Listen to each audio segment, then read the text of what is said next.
I'm going to talk about the outlook for the UK state pension and pension legislation because it's really important for your retirement planning. So first of all, let's look at how much the state pension is in the UK and how it compares to other countries. So the £11,500 a year is roughly £958 a month.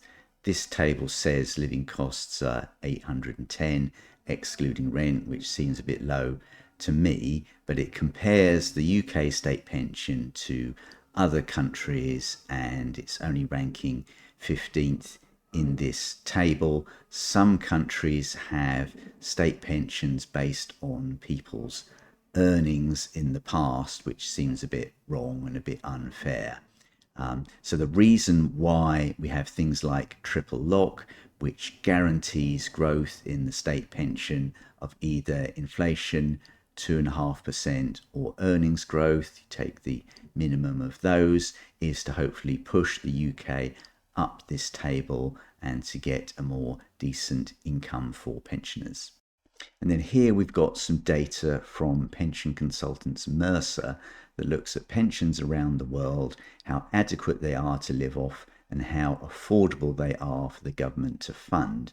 And what we see is that the UK is rated a B, so it's kind of reasonable. Probably it's saying that the pension is sustainable in terms of government funding, but it's not maybe as adequate as it could be for living standards. Someone like Spain that had a very high pension, this is saying, well, it's just not affordable in the future, and that country is in need of pension reform. Now we've got some data for retirement ages around the world, with the lowest being 60 in countries like Japan, Qatar, South Africa, Thailand, highest being 68 in places like Netherlands and South Korea, and the UK coming in towards the bottom at around 65, 66.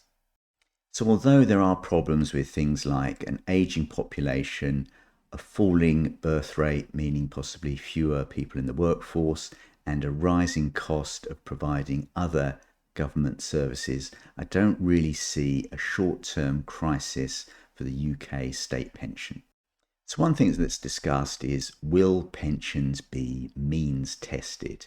And I think that this is very Big Brother. It's really snooping on people. It would be incredibly unpopular.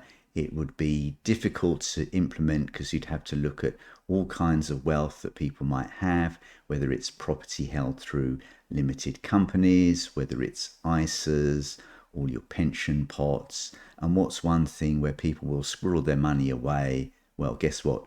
Bitcoin.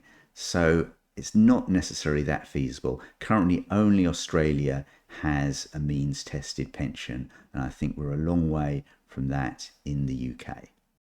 What about raising the state pension age? Well, currently it's due to rise from 67 to 68 sometime between 2044 and 2046. Two separate government reviews in recent years have proposed that this age change be brought forward to typically the late 2030s.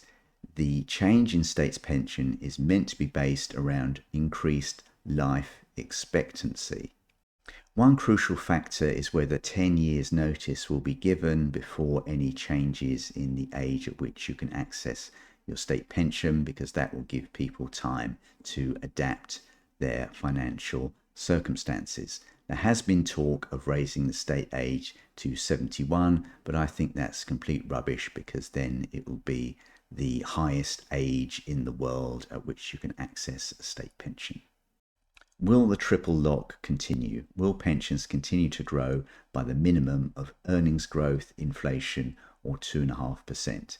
I think in the short term, the triple lock will be maintained, but ultimately it will become undone because pensions are looking like they're going to overtake the personal allowance, which has implications for lots of pensioners filling in tax returns.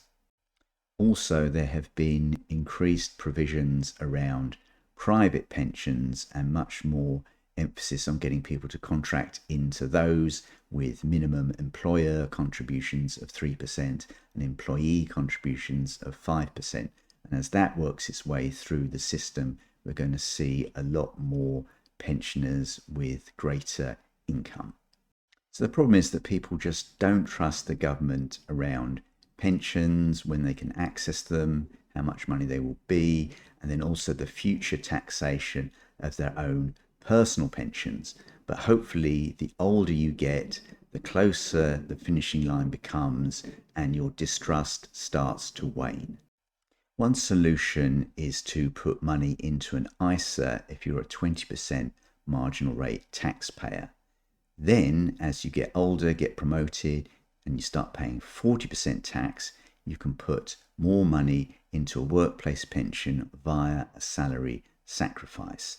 If this causes a shortfall in your living expenses, you can always dip into the ISA that you've built up. A further benefit with an ISA is that your money isn't locked away until you reach a certain age. So if you ever needed it to set up a self-employment venture, then the money is there for you.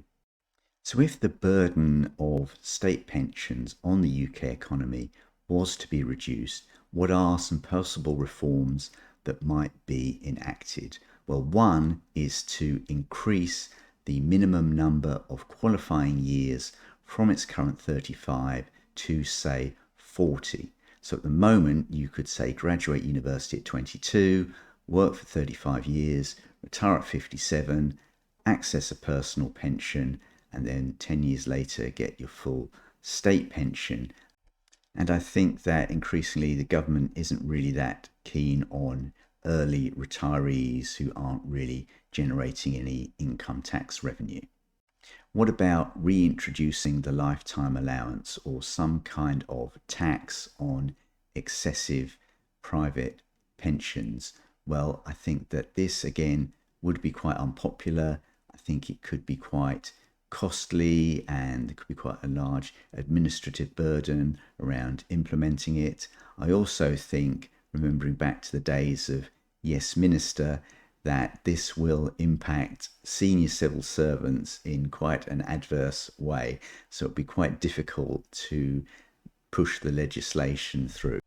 What could happen, though, is that there could be an end to the 40% tax relief on money going into pensions. And so it could be possible that going forwards, you can only get the basic rate tax relief on any personal private pension contributions that you make.